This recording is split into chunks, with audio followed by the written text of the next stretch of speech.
ناظرین کرام السلام علیکم ورحمۃ اللہ وبرکاتہ۔ میں آپ کے سامنے حاضر آیا ہوں سورۃ البقرہ کے اندر ایک آیت کی تفسیر سے متعلق اللہ تبارک و تعالیٰ نے ایک واقعہ بیان فرمایا ہے تابوت سکینہ سے متعلق۔ تابوت سکینہ کیا ہے؟ اللہ تبارک و تعالیٰ نے تابوت سکینہ کا ذکر قرآن مجید برہان رشید میں ارشاد فرمایا ہے۔ تابوت سکینہ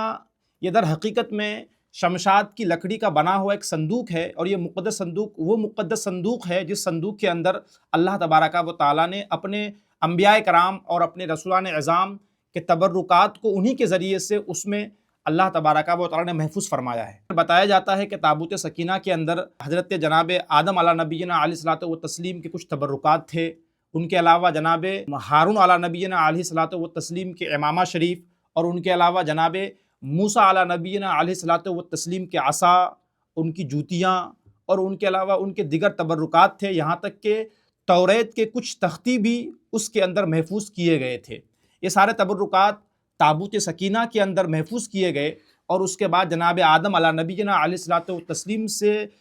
وقتاً فوقتاً نسلاً بعد نسل وہ مقدس صندوق منتقل ہوتا ہوا جناب یعقوب علیہ نبینا علیہ الصلوۃ والتسلیم کی خدمت میں اور ان کی بارگاہ میں پہنچا۔ جناب یعقوب علیہ نبینا علیہ الصلوۃ والتسلیم یہ وہ شخص ہیں کہ جن سے بنی اسرائیل منسوب ہے۔ آپ نے بنی اسرائیل کا نام سنا ہوگا۔ بنی اسرائیل یہ وہ قوم ہے، اور بنی اسرائیل یہ وہ قوم ہے کہ جس میں بے شمار انبیاء کرام علی نبینا و علیہم الصلوۃ والتسلیم مبعوث فرمائے گئے۔ اسی بنی اسرائیل کی طرف جو سب سے معزز نبی تھے ان کا نام حضرت موسیٰ علی نبینا علیہ الصلوۃ والتسلیم تھا۔ تو تابوت سکینہ میں جناب موسیٰ کے عصا اور ان کے دیگر تبرکات تھے۔ اب تابوت سکینہ جب یعقوب علی نبینا علیہ الصلوۃ والتسلیم کو وراثت میں ملا، تو جناب یعقوب علی نبینا علیہ الصلوۃ والتسلیم اس تابوت سکینہ کو آپ نے محفوظ رکھا، اور اس کے بعد بنی اسرائیل جب کسی کے ساتھ جنگ لڑتے یا کہیں پر وہ جاتے یا ان پر کوئی مصیبت نازل ہوا کرتی تھی، تو بنی اسرائیل اس تابوت سکینہ کو وسیلہ بنا کر کے اللہ کی بارگاہ میں دعائیں کرتے تھے، تو اللہ تبارک و تعالیٰ ان کی دعاؤں کو قبول فرماتا تھا۔ اور اس کے ساتھ ہی تابوت سکینہ کو لے کر کے جب وہ جنگ کے میدان میں جاتے تھے، تو میدان کارزار میں دشمنوں کے مقابلے میں یہ ان کو سامنے رکھتے تھے، اور اس کی ہیبت کی وجہ سے، اس کے دبدبا کی وجہ سے، اس کے رعب و دبدبا کی وجہ سے دشمن پر یہ لوگ فتح یاب ہوا کرتے تھے۔ لیکن جب بنی اسرائیل نے ظلم و بربریت کا ننگا ناچ شروع کیا اور نبیوں کی نافرمانیاں شروع کی، اور ساتھ ہی ساتھ میں بنی اسرائیل نے اللہ تبارک و تعالیٰ کی بارگاہ میں انہوں نے نافرمانیاں کی، تو پھر ایسا ہوا کہ قوم عمالقہ نے بنی اسرائیل پر حملہ کر کے اور ان سے جو تابوت سکینہ تھا اس تابوت سکینہ کو انہوں نے چھین لیا، اور پھر وہ لوگ قوم عمالقہ چھین کر کے اس کو غصب کر کے یہ لوگ اپنے پاس لے کر چلے گئے۔ پھر قوم عمالقہ نے اس تابوت سکینہ کی بے حرمتی کی، اور اس کو تابوت سکینہ کو جو کہ مقدس صندوق تھا، اس میں نبیوں کے تبرکات تھے، اس تابوت سکینہ کی بے حرمتی اس طور پر کی کہ اس کو انہوں نے کوڑا کرکٹ کی جگہ پر، گندگی کی جگہ پر ان کو پھینک دیا۔ اور اس مقدس صندوق کا پھینکنا تھا کہ ان پر عذاب الہی کا نزول ہوتا ہے، اور اس طرح سے قوم عمالقہ تقریباً قوم عمالقہ کے 5 شہر جو ہے وہ نیست و نابود ہو گئے، اور وہ تہس نہس ہو گئے، اور وہ ختم ہو گئے۔ اور پھر جب ان کو احساس ہوا کہ شاید یہ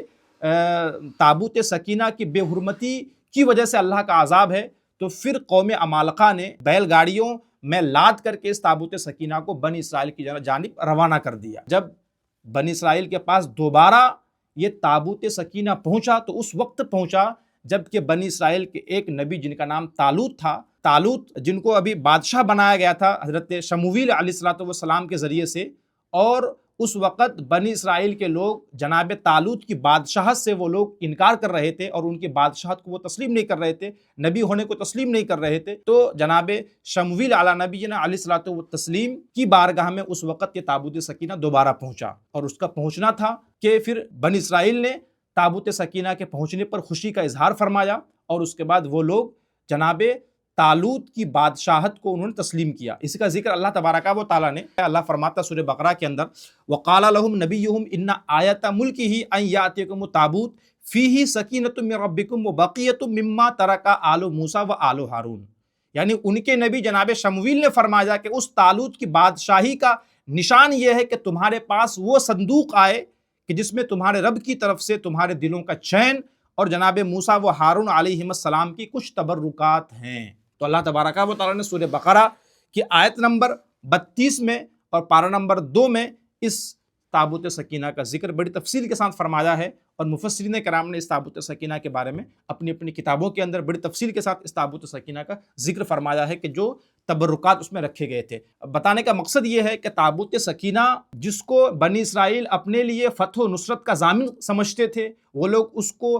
وسیلہ بنا کر کے اللہ کی بارگاہ میں دعائیں کرتے تھے اور اس کو جنگ کے میدان میں لے جا کر کے اس سے فتح نصرت کے جھنڈے گاڑتے تھے، تو گویا کہ انبیاء کرام علیہم الصلاۃ والتسلیم کے تبرکات کا یہ عالم ہے کہ ان کے ذریعے سے اللہ تبارک و تعالیٰ دعائیں قبول فرماتا ہے۔ تو اب آپ یہ سمجھیں کہ جو اولیاء کرام ہیں، بزرگان دین ہیں، اور ان کے علاوہ جو اللہ کے رسول صلی اللہ تعالی علیہ وسلم کے تبرکات ہیں، منہ مبارکہ ہیں، نالین پاک ہیں، ان تبرکات کو وسیلہ بنا کر کے بھلا کہ سنی مسلمان اگر اللہ کی بارگاہ میں دعائیں کریں تو اللہ تبارک و تعالیٰ ضرور ان کی دعاؤں کو قبول فرماتا ہے۔ اور ساتھ ہی ساتھ میں یہ بھی اس میں درس عبرت ہے کہ جو قوم بزرگان دین یا اسلاف کرام کے تبرکات سے جو ہے وہ ان کی بے حرمتی کرتا ہے، ان کی گستاخی کرتا ہے، ان کی مخالفت کرتا ہے، تو اللہ تبارک و تعالیٰ ان پر کسی نہ کسی طرح سے ضرور عذاب میں ان کو گرفتار فرماتا ہے۔